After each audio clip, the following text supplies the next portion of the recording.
रना रना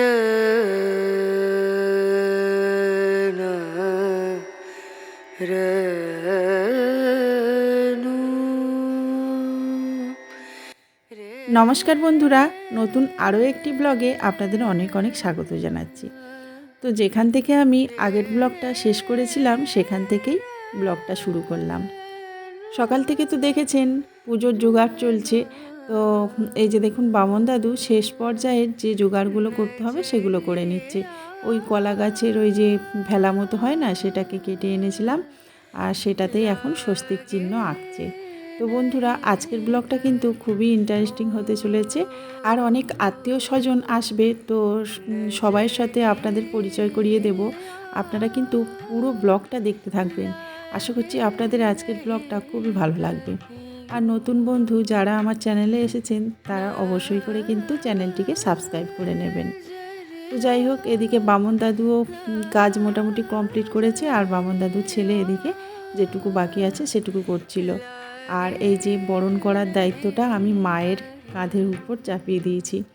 মা বারবার বলছিল, বরণ আমি তো কোনো দিন করিনি, তুইই কর। তবে আমিও তো কোনো দিন আগে বরণ করিনি। তো গুরুজন বলতে মাকেই বুঝি। তো সেই জন্য বললাম, মা তুমি মাকে বরণ করো। তো মা এদিকে দেখুন বরণ করছে। হ্যাঁ, তো যেটুকু পারে আর কি, মনের শ্রদ্ধা ভক্তি এটুকু দিয়েই বরণ করে নিচ্ছে।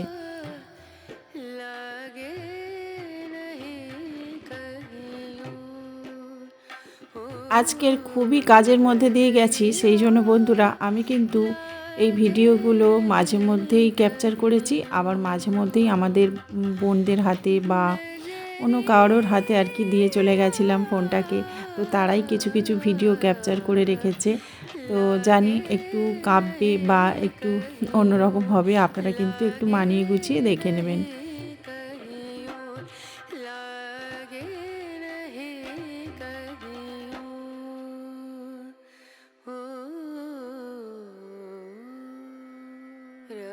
আমরা সবাই কিন্তু বরণ করা দেখছিলাম। তো মা বরণ করছে আর এদিকে কাকিমা শঙ্খধ্বনি দিচ্ছিল। তারপরে অনেকে উলুধ্বনি দিচ্ছিল। তো সবাই মিলে এরকমভাবে মানে মাকে বরণ করা দেখছিলাম, আর ভীষণ মনে আনন্দ হচ্ছিল, জানেন তো। মানে কি বলবো, অন্যরকম একটা অনুভূতি কাজ করছিল। আর জানেন তো, ওই যে বড় ঘন্টাটা দেখুন ওই সামনে রাখা হয়েছে। তো ওটা না অ্যাঙ্গেল ছিল না, সেই জন্য মানে ওই গ্রিলের গায়েতে একটা লোহার সাথে বাঁধা রয়েছে।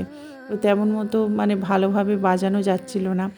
আর ওখানে একটা দড়ি বাঁধতে হবে, তারপরে কিন্তু ওটা ভালোভাবে বাজানো যাবে। তো সেটাই কাকিমা দেখছিল যে ভালোভাবে বাজছে না। আর আমাদের বাড়িতে একটা মন্দির আছে, সে মন্দিরেও কিন্তু এরকম ঘন্টা আছে। তো সেই জন্য আর কি বলছিল যে এই ঘন্টাটা ভালোভাবে রাখা হয়নি। তো যাই হোক, মায়ের এদিকে মোটামুটি বরণ শেষ হয়ে গেছে। তো মিষ্টি জল এগুলোই মা দিচ্ছে। তো অবশেষে আমরা দেখুন দুইজনে বসে গেছি পুজো পাঠ করার জন্য। তো মায়ের আরাধনা করতে হবে। আর ওদিকে কিন্তু লোকজন আসছে, তো ওখানে ছোটো বোন আছে, তারপর মা আছে, সবাই মিলে একটু দেখভাল করছে। আর আমরা ততক্ষণে কিন্তু পুজো করছি। আর আমাদের পুজো মানে লক্ষ্মীনারায়ণ পুজো হয়েছিল দিনের বেলাতে, আর কালী পুজো হয়েছিল রাতের বেলাতে। তো এই ব্লগে কিন্তু লক্ষ্মীনারায়ণ পুজোটা একটুখানি দেখিয়েছি, আর কালী পুজোটা কিন্তু পরের ব্লগে দেখাবো। তো না হলে কিন্তু অনেকটাই বড় ভিডিও হয়ে যাচ্ছে। আর হোম যজ্ঞ সবই হয়েছিল, আর খুব সুন্দর হয়েছিল, জানেন তো বন্ধুরা।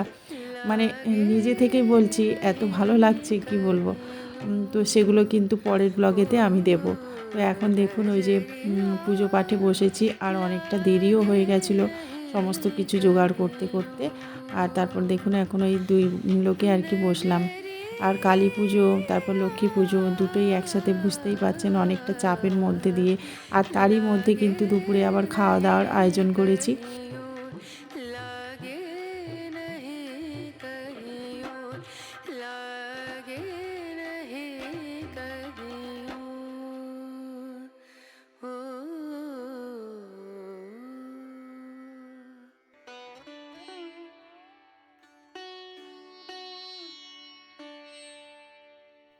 আমাদের না একটা খুব বড় ভুল হয়ে গেছে।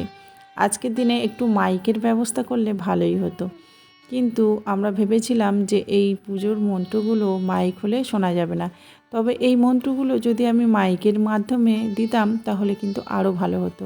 ওই যে ভগবত পাঠ হয়েছে সেটাও কিন্তু খালি গলাতে হয়েছে, তো ভীষণ সুন্দর হয়েছিল। তবে কি বলুন তো, একটা জিনিস মানে কমতি হয়ে গেছিলো, সেটা হচ্ছে মাইক। তো যাই হোক, পরে যদি কোনো দিন আবার মা সুযোগ দেন তাহলে অবশ্যই মাইক করব, জানেন তো, এই একটা আক্ষেপ মা রয়ে গেছে।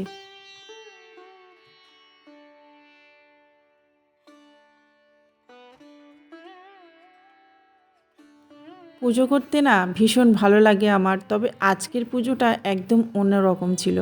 মানে মন থেকে যে কীরকম একটা শান্তি ফিল করছিলাম, তো আপনাদের না বোঝাতে পারবো না। কত দিনের ইচ্ছা ছিল আমার বাড়িতে এরকমভাবে মাকে আনবো, তো সেই ইচ্ছেটা আর পূরণ হচ্ছিল না, অবশেষে আজ হলো। তো যখন দেখবেন কোনো ইচ্ছে মানে পূরণ হয় তখন মনে থেকে একটা অদ্ভুত আনন্দ কাজ করে।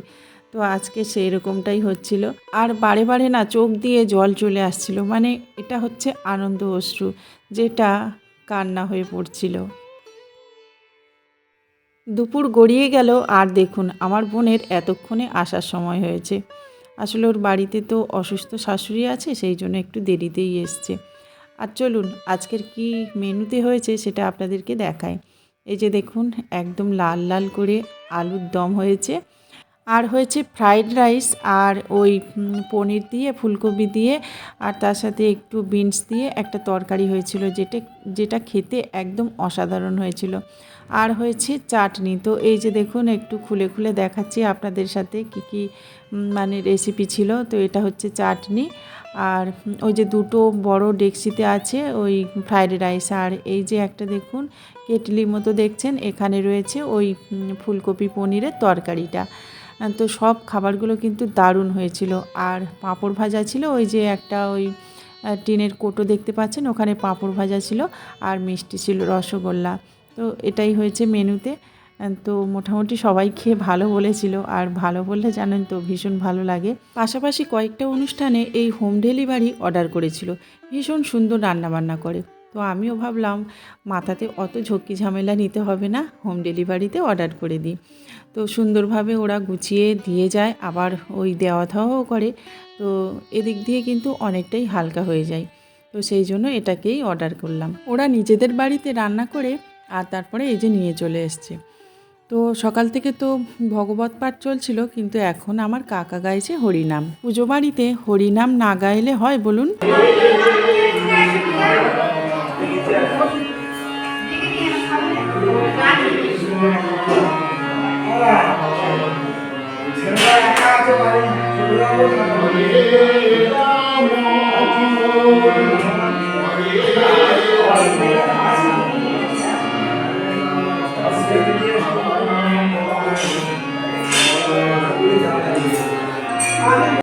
হরিনামটা না ভীষণ মিস করছিলাম, সেই জন্য কাকাকে বললাম একটু হরিনাম গেয়ে দাও, আর কাকাও তাতে রাজি হয়ে গেল।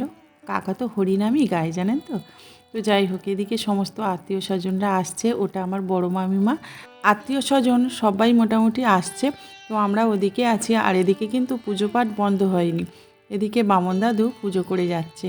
তো এর ফাঁকে ফাঁকে আমরাও আসছি, এসে এসে মোটামুটি পুজোতে বসছি মাঝে মধ্যে। আর এই দেখুন আমাদের পাড়া প্রতিবেশী অনেকেও আসছে, লাবণীর মা, জেঠিমা, জ্যাঠামশাই। তো এখানে আছে মাসিমণি, তো আমার মাসিমণি এসছে। মোটামুটি অনেক কেউ কিন্তু এসছে, আবার অনেক কেউ আসতেও পারেনি, জানেন তো, তাদের জন্যও মনটা খুব খারাপ লাগছে। তো যাই হোক, বেলা তো অনেক হয়েছিল, সেই জন্য আমরা এই যে খাওয়া দাওয়াতে বসিয়ে দিয়েছিলাম। তো মোটামুটি একটা ব্যাচ, ফার্স্ট ব্যাচ আর কি বসেছে, আর সবাই মিলে আর কি খাওয়া দাওয়া করছে, ভীষণ ভালো লাগছে, জানেন তো। আমাদের বাড়িতে তেমন কোনো বড় অনুষ্ঠান হয়নি, এমনকি ছেলের জন্মদিন, ছেলের মুখান্নপ্রাশন কিচ্ছু হয়নি। তো এটাই হচ্ছে আমার বাড়িতে সব থেকে বড় কাজ বলতে পারেন। তো সেই জন্য ভীষণ আনন্দ হচ্ছে যে আমি এতগুলো মানুষকে মানে কাছে ডাকতে পেরেছি, তাদের একটু সেবা যত্ন করার সুযোগ পেয়েছি, ভীষণ ভালো লাগছে। তো আমার কাকা শ্বশুর, কাকা শাশুড়ি, তারপর পিসি শ্বশুর, পিসি শাশুড়িরা মোটামুটি সবাই এসেছিল।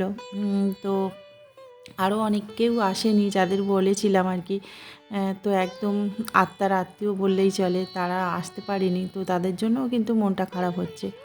তো যাই হোক, এদিকে আমার মাসিমণি তারপর ওই মামিমারা সব খেতে বসেছে। তো সবাইকে মোটামুটি একটু করে শ্যুট করে নিয়েছি, এটাই তো সুযোগ, তাই না বলুন? এই সুযোগে সবাইকে একটু ক্যাপচার করে রাখা। তো ভবিষ্যতে এগুলো দেখলে না ভীষণ ভালো লাগবে। আমরা তো সবসময় স্মৃতিটাকে আঁকড়ে ধরে বাঁচতে চাই আর স্মৃতিচারণ করি, জানেন তো।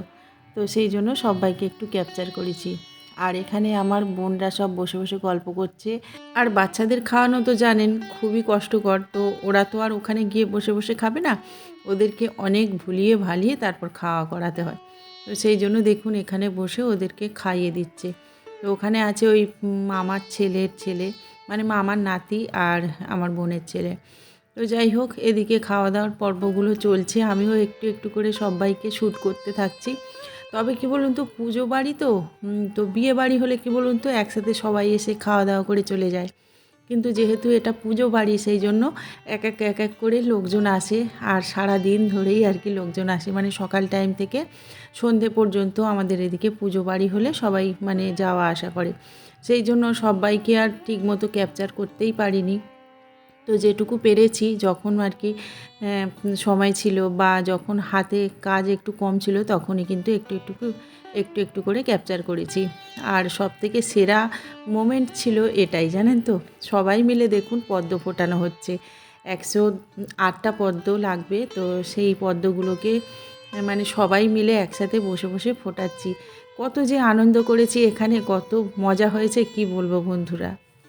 আর যেখানে আমার মেজো মামিমা আছে সেখানে তো একদম হাসির ফোয়ারা ছুটবে। আর বড় মামিমা তো আছে, সবাই মিলে একসাথে এত আনন্দ মজা করছিলাম বন্ধুরা, কি বলবো। আমাদের বাড়িতে কোনো একটা অনুষ্ঠান হলে এভাবে কিন্তু সবাই মিলে খুবই মানে আনন্দ করা হয়। তো সেটাই এখানে করা হচ্ছিল। আর ক্যামেরাম্যান ছিল আমার মামার ছেলে, ঠিকমতো ক্যামেরাটা ধরতেই পারেনি, দেখুন এত কাঁপছে কি বলবো। তো যাই হোক বন্ধুরা, এই মোমেন্টটা কিন্তু আমার কাছে সবথেকে বেস্ট বলে মনে হয়েছে। আপনারা কিন্তু কমেন্ট করে বলবেন। তো যাই হোক, এদিকে আমার বোনরা খেতে বসেছে, কাকিমা খেতে বসেছে, তো একদম মানে শেষ ব্যাচ বললেই চলে। তো তখন খেতে বসেছে, আর বোন দেখুন আমাকে গালে দেওয়ার জন্য বলছিল। এদিকে আমার ছেলের বন্ধু আর কি খেতে বসেছে। সবাই খেলেও আমার খাওয়া কিন্তু হয়েছিল সেই 10টার পরে, কারণ আমাকে তো বসতে হবে আবার পুজোতে। তো লক্ষ্মীনারায়ণ পুজোটা হয়েছে, কিন্তু এখন তো কালী পুজো শেষ হয়নি, হোম যজ্ঞ সবই কিন্তু বাকি রয়েছে। নবগ্রহ হোম হবে, তো অনেকটাই দেরি হবে। তো যাই হোক বন্ধুরা, আজকের কিন্তু ভিডিওটা কিন্তু বেশি বাড়াইনি, এই পর্যন্তই রেখেছি। পরের ভিডিওতে কিন্তু আমি পুজো পাঠগুলো রেখেছি, সেগুলো কিন্তু অবশ্যই দেখবেন। পুজোটাই কিন্তু আসল মেন আর কি, তো সেটা দেখতে আপনাদের ভীষণ ভালো লাগবে। তো এখানেই বন্ধুরা ভিডিওটা শেষ করছি, নমস্কার।